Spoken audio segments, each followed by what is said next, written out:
ಪೋರ್ಚುಗೀಸರ ಹಾವಳಿ ಈ ರೀತಿ ಬಾಧಿಸುತ್ತಿದೆಯೋ? ಇಲ್ಲ ಇಲ್ಲ, ಅವರಿಗೆ ತಡೆತಗ್ಗಿಸಿ ನಮ್ಮ ತನ್ನ ಕರಕಿಯರಿಗೆ ಮಾರಿ ಬದುಕುವ ಗೆಳೆಯ ನನ್ನಿಂದಾಗದು. ಸತ್ತರೆ ವೀರ ಮನಿತೆಯಾಗಿ ಸಾಯುತ್ತೇನೆ. ಕ್ಷುಲ್ಲಕ ಕಾರಣಕ್ಕಾಗಿ ಜೀವದ ಆಸೆಗಾಗಿ ಬದುಕಿನ ಹೊಂದನ್ನು ತನ್ನ ಇಂಗಿತಕ್ಕೆ ಮಾರಿ ಬಿಡುವ ದುಷ್ಟ ನೀಚನು ನಾನೆಂದೂ ಅಲ್ಲ.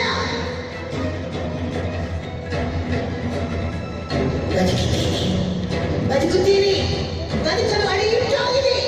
ಹೇಗೆ ವೀರ ಮನಿತೆಯಾಗಿ ನನ್ನ ಸ್ವಾತಂತ್ರ್ಯದ ಹಕ್ಕಿಗೆ ಚ್ಯುತಿ ಬಾರದೆ ನಡೆಯುವ ದಿಟ್ಟ ಹೆಜ್ಜೆಯಿಡೋ ನಾಳೆಯಾಗುತ್ತೇನೆ.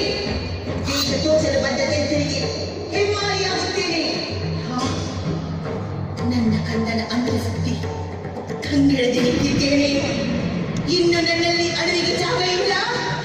ಕಿಚ್ಚು ಕಿಚ್ಚು ರೋಷ, ನಾಡು ದೇಶ ಉಳಿಸುವ ಕಿಚ್ಚು. ಏನಂದಿರಿ? ನನ್ನ ಪತಿದೇವರ ಮರಣವಾಗ್ತೇ